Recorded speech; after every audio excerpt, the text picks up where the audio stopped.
Medic Assist, serve free care and quality. Halo Sobat Medic Assist, balik lagi di podcast Medic Assist yang pastinya kali ini kita akan membahas satu topik yang sangat erat kaitannya dengan anak muda tapi dengan pola hidup yang kurang sehat. Kira-kira apa topik pembahasan kita?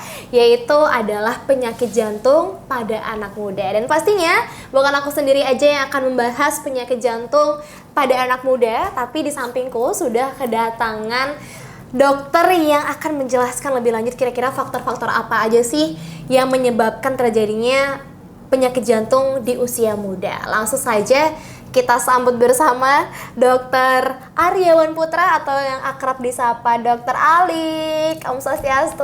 Swastiastu. Selamat pagi ya pada kali ini. Pagi. Dr. Alik. Iya, pagi. Pagi siang tetap semangat gitu ya. Bagus, Oke, bagus. Dr. Alik gimana kabarnya? Baik.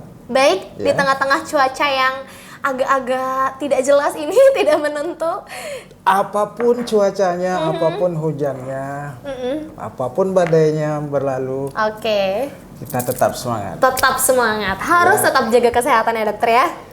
Iya, jangan lupa minum vitamin, jangan lupa minum obat kalau yang sakit ya dokter ya. Iya, betul. Karena itu adalah penopang kita di saat cuaca yang lagi tidak menentu ini teman-teman ya. Tapi tenang aja, cukup cuaca aja yang tidak menentu dokter, tapi pembahasan kita yang tentu-tentu aja ya, yang pasti-pasti aja.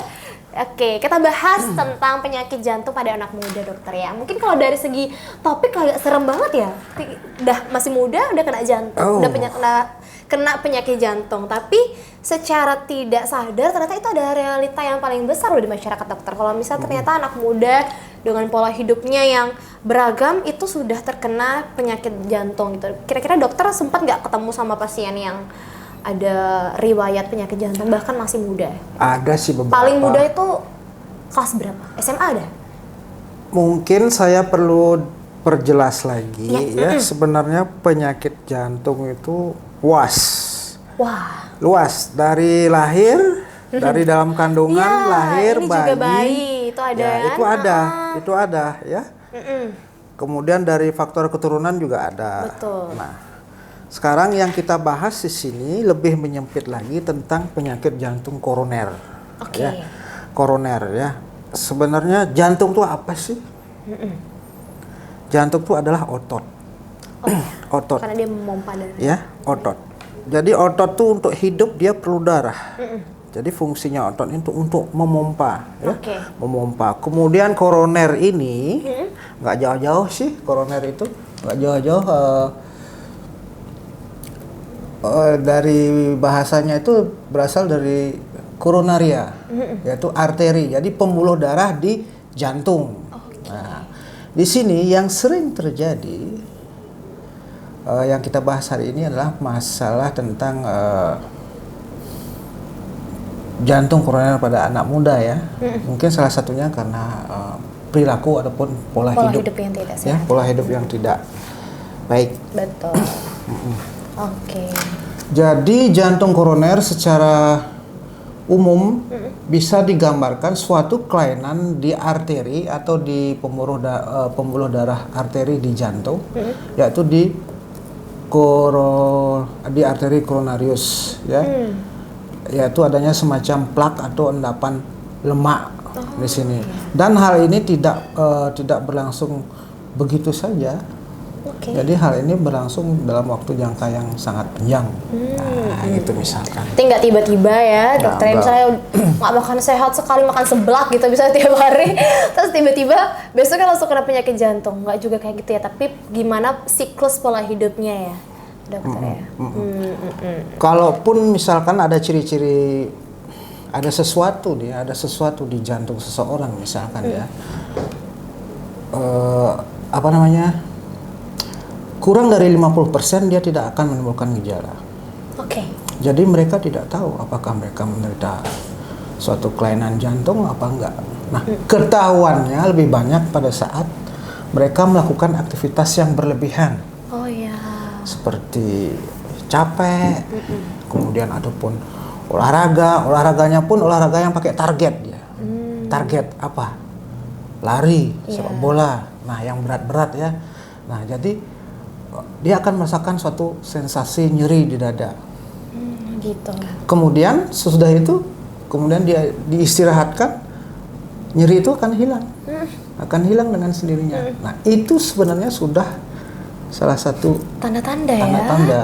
Iya. Wah, kadang-kadang justru anak muda Gen Z ini pada nggak bisa ngebedain dokter apa pembeda antara sakit dada karena penyakit jantung atau sakit dada karena mah kayak gitu dokter.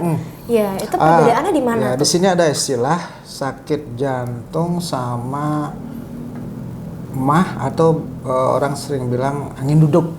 Oh gitu. Angin duduk istilahnya. Angin duduk, Mah ya, bersendawa dia. Oh ya. Kayak mah, Betul.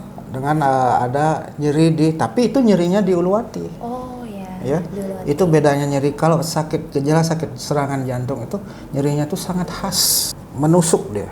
Oh ya. Menusuk, dan itu tidak bisa dibantah sama orang-orang yang mengalami. Dia akan dengan spontan tangannya pasti yang meremas dada kirinya. Oke. Ya. Begitu. Itu yang Refleks, yang paling khas itu. Kalaupun ada gejala tambahan, kadang nyerinya tuh sampai ke lengan ataupun tembus ke kiri. Oke. Ya, kalau gejala nyeri yang lain seperti mah tidak sampai begitu dia. Cuma dilatih aja. Cuman diingat aja yang khas itu dia sampai meremas dadanya yang bagian kiri. Oh begitu. Ya. Oke baik. Wah jadi tanda-tandanya mungkin teman-teman udah bisa diperhatikan ya lebih dari tubuh kalian menampilkan tanda-tanda seperti apa atau menunjukkan tanda-tanda seperti apa. Kalau udah ngerasa sakit di bagian dada kiri langsung aja dicek ya, nggak apa-apa ya dokter ya. Yeah. Karena medical check atau cek secara rutin ke dokter tuh bukan suatu hal yang buruk ya, itu justru hal yang baik ya. Kan ada orang yang takut ya buat ngecek, takut kenapa-napa nih, takut kenapa-napa. Tapi justru itu menjadi satu hal yang apa ya, untuk istilahnya preventif gitu kan. Usaha preventif kita untuk mencegah kejadian yang tidak diinginkan. Ya, kalaupun seseorang itu sadar akan kesehatannya. Ya. Mungkin di sini saya bahas lagi ya mengenai gejala jantung koroner pada anak usia muda ya. Nah, gejala-gejalanya kenapa? apa aja? Kenapa sekarang banyak ya? Kenapa? Karena dari yang sebelum-sebelumnya usia, seperti contoh usia penyakit jantung ini kan salah satu penyakit degeneratif metabolik. Jadi suatu penyakit ini yang multifaktorial, dia berakumulasi lama. Jadi menyerangnya sekitar ya umur 50 tahunan ke atas. Sekarang pola itu sudah bergeser. Menyerang 40 ke bawah. Bahkan umur 20-25 bisa terkena jantung loh. Iya. Kenapa? Nah, itu dia tadi pertanyaannya. Kenapa? Kenapa bisa ke usia yang justru lagi produktifnya? Kalau istilahnya lagi kuat-kuatnya nih badannya justru. Oke, yang itu kita bahas sekarang ya. Jadi dari sekian banyak itu ya, dari sekian banyak faktor risiko untuk anak muda, yang utama itu faktor pola hidup. Ya, itu yang paling utama. Pola hidup. Pola hidup seperti satu, merokok. Ya, merokok. Jadi zat di dalam rokok itu ada nikotin namanya. Itu terpapar setiap hari jantung, akan mempengaruhi kerja jantung. Ya, lama kelamaan terpapar sekian tahun, otomatis menyebabkan kerusakan. Oke, satu rokok. Yang kedua, makanan manis. Oh, makanan manis ya dokter? Iya. Aduh, saya suka sekali makanan manis. Pasti suka. Kenapa nggak makanan asin dokter? Kenapa harus makanan manis? Makanan asin juga. Oh, makanan asin juga? Tapi pencetusnya makanan manis. Kenapa saya bilang makanan manis? Karena terlalu manis ya, banyak, ada satu kelenjar namanya kelenjar pankreas, dia tidak bisa mengolah gula di dalam tubuh.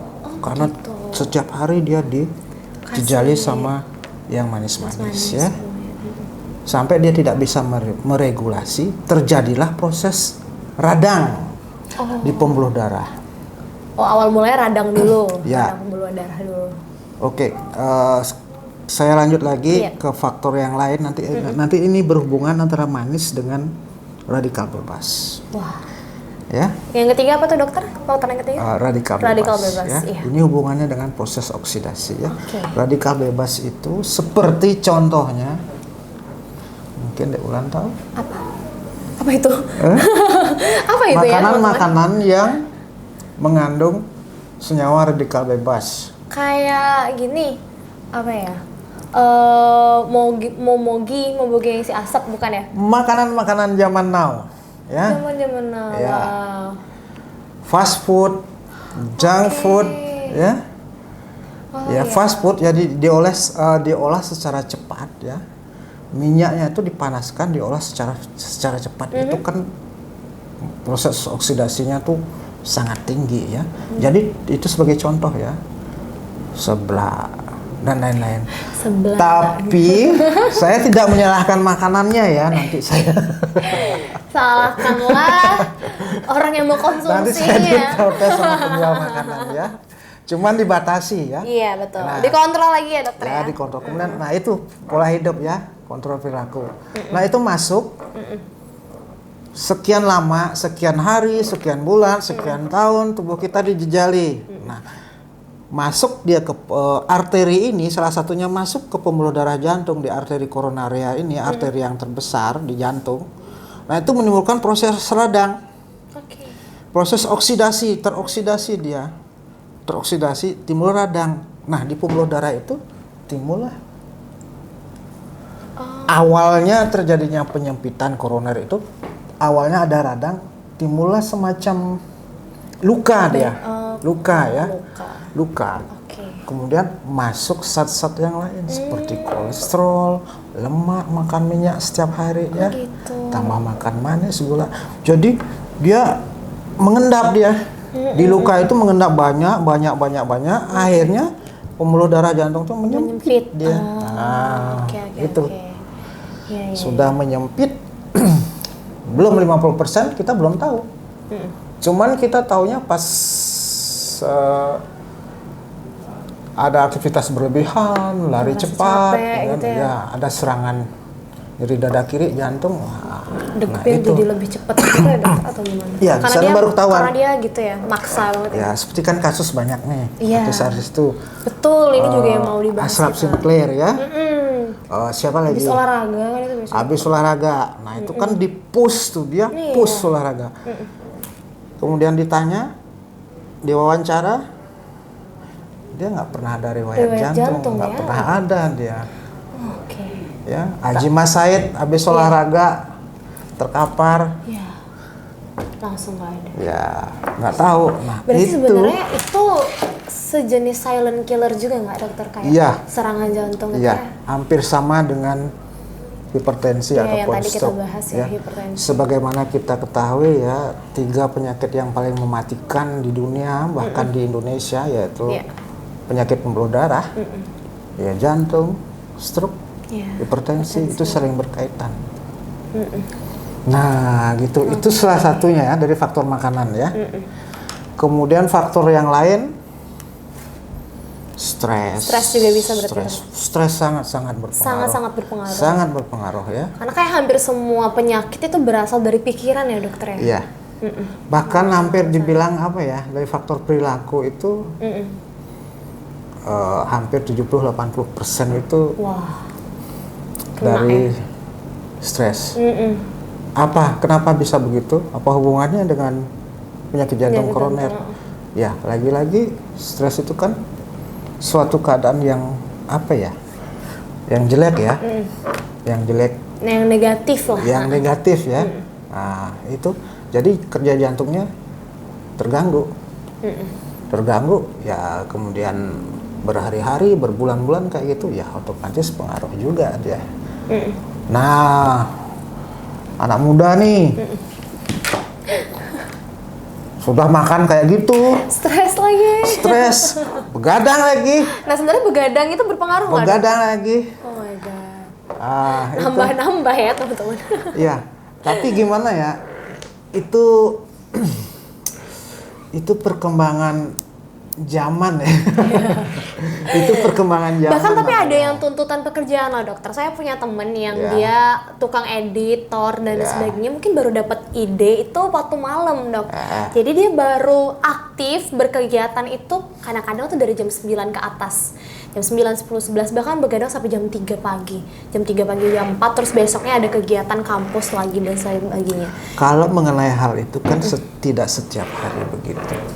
Tapi sebagian besar seperti itu, selalu Dia harus diulang-ulang. bisa memotivasi hidupnya. Oke. Kalau dengan dia begadang, stres, olahraganya,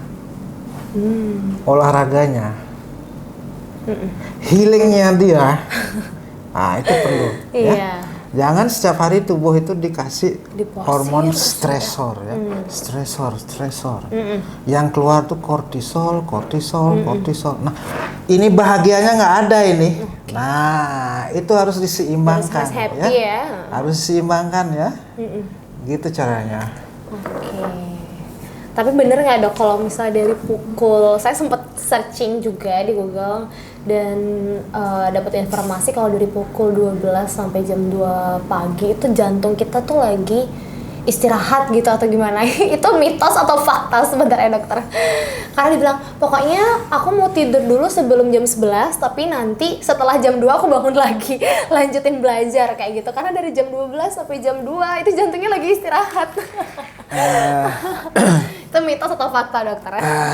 Betul itu. Itu betul? Betul. Oh itu fakta ternyata ya Fakta sobat ya. Medik Asis ya. Sebenarnya Tuhan itu menciptakan makhluk hidup, salah satunya manusia itu sudah sangat-sangat kompleks, canggih ya. Jadi siang hari itu manusia tuh disuruh beraktivitas ya, kemudian malam hari, nah itu ada jam-jam kerja tubuh itu. Oke, organ-organ tubuh tuh ya. Ada jam-jam kerja tubuh. Nah, pada saat jam kerja itu, yang terakhir dari jam 11 itu mulai pertama dari hati, kemudian liver bekerja ya, berhenti dia bekerja, dia mengolah apa yang sudah dilakukan di pagi siang harinya itu. Iya. Ya. Sampai terakhir kerja usus. Nah, iya. itu makanya setiap pagi itu kan kadang kita Pencernaannya lancar banget. ya, ke kamar mandi, ke kamar kecil ya. Gitu. Jadi kalau fungsi normal, fungsi fisiologis manusia makhluk hidup itu seperti begitu. Nah, sekarang karena ada ya modifikasi hidup ya jadi kacau ya gitu. Makanya sekarang kita imbangi dengan ya seperti tadi itu. Dengan berolahraga, kemudian ya melakukan apa yang kita senangi, healing begitu. Jadi seimbang lah. Oke. Tapi dokter, kalau kita sudah seandainya hidup sehat, udah suka makan sayur, buah, makan makanan sehat, 4 sehat 5 sempurna, apakah masih berpotensi untuk kena penyakit jantung, dokter? Mungkin banyak teman-teman, tapi kan aku pola hidupnya udah sehat ya, aku nggak pernah makan seblak, nggak pernah makan micin-micin kayak gitu, tidur sebelum jam 10 malam kayak gitu. Apakah masih memiliki potensi untuk terkena penyakit jantung? Bisa saja. Oke. Bisa saja. Tergantung dari faktor risikonya itu berapa dia mempunyai faktor risiko. Oke. Faktor risiko penyakit jantung koroner itu kan ada banyak ya. Jadi karena kalau dia berisiko cuma 1 sampai 2 ataupun 3 berisiko, jadi kemungkinan untuk terserang penyakit jantung dia lebih lama. Lebih lama. Seperti balik lagi saya bilang ke awal itu, dari kandungan pun manusia diciptakan itu sudah ada kelainan jantung ya. Berarti bisa jadi keturunan ya dokter? Bisa. Kalau bisa mengenai bisa? Keturunan Diwariskan gitu itu dari tidak. orang tua? Jadi ada riwayat keluarga, Riwayat keluarga. kecenderungan. Oh begitu. Nah, itu dibedakan antara Iya. penyakit turunan dengan kecenderungan ya. Iya, Karena banyak yang dengan masalah faktor artikan dokter. keluarga. Dikira ini keturunan nih dari orang tuanya ada riwayat jantung dan sebagainya. Jadi belum tentu. Oh begitu. Belum tentu. Tapi seseorang tuh harus hati-hati. Oh, ada riwayat keluarga nih. Oh, bapak saya, kakek saya ada riwayat. Nah, saya mesti hati-hati nih. Oke. Gitu. Dan seperti awal itu ya kita mengontrol tekanan darah ya.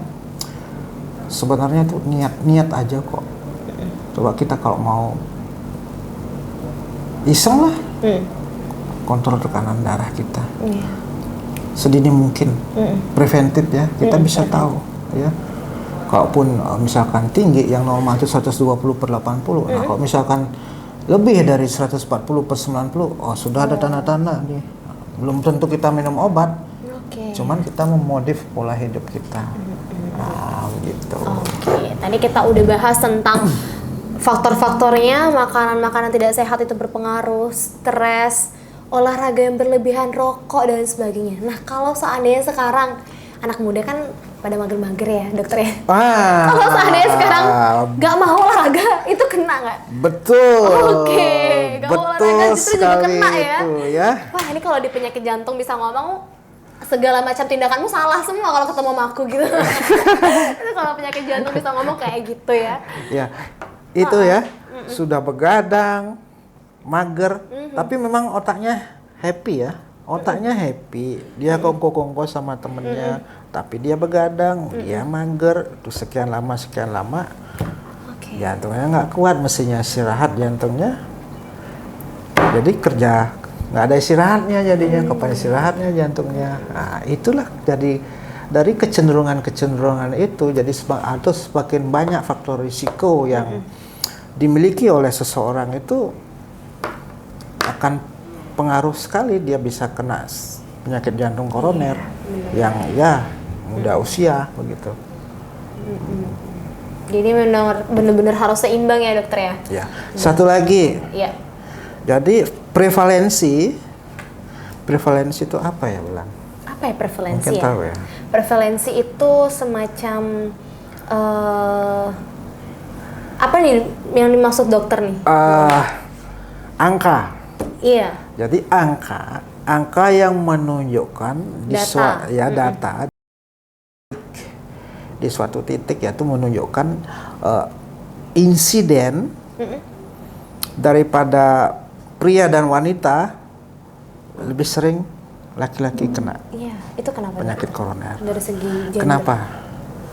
Karena wanita itu kan ada siklus menstruasi. Ada siklus menstruasi ya. Dia mengeluarkan hormon estrogen. Nah, estrogen ini yang mengkanter, jadi kalaupun ada hal-hal yang tidak baik terhadap jantung. Oh begitu. Ya, kalau laki-laki kan nggak punya. Kalau laki-laki punya hormon estrogen, Gimana dong ini ya? Pernah deh kok. Beda dong itu lagi kasusnya ya dokter ya. Beda ya. Oh berarti itu counternya ya? Ya. Dan sampai biasanya usia akhir daripada menstruasi, siklus menstruasi itu biasanya 55 sampai 60. Nah, disinilah wanita itu jadi agak laki-laki lebih rentan dia, wanita agak jarang. Begitu dia menopause, umur 60, 65 itu dia akan sama kasusnya ya? Sama lagi sama pria.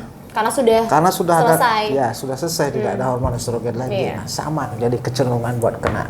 Wah, makanya justru dulu itu banyakan yang di usia-usia yang sudah lansia terkena penyakit jantung, karena memang seimbang ya antara wanita dan laki-laki. Ya, kemudian beberapa waktu zaman belakangan ini karena pola hidupnya tidak bagus, ya, makanan memang banyak ya, gampang dapat, tinggal gojek, telepon, makan datang, mager nonton TV sambil makan. Saya banget lagi itu.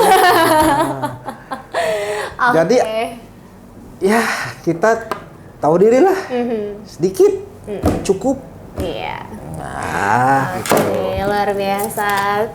Oke, teman-teman semuanya, jadi kurang lebih sudah dibahas tuntas ya sama dokter terkait dengan apa saja sih faktor-faktor yang mempengaruhi kenapa sampai anak muda ini udah bisa kena penyakit jantung, serangan jantung dan lain sebagainya. Itu karena dari segi makanan, pola hidup yang tidak teratur, yang tidak baik, begadang terus nih. Jadi buat teman-teman yang suka begadang, mungkin bisa yuk lebih dipeduliin lagi tubuhnya ya, karena tubuh juga perlu istirahat teman-teman ya. Dan juga untuk teman-teman yang mungkin ada ngerokok, rokok elektronik ya, seperti itu ya dokter ya. Itu sama saja tuh, sudah langsung dari dokternya bilang itu sama saja. Jadi nggak ada yang lebih baik ya, justru sama-sama tidak memberikan dampak yang positif ya untuk teman-teman semuanya di jangka panjang di bagian kesehatan teman-teman semuanya.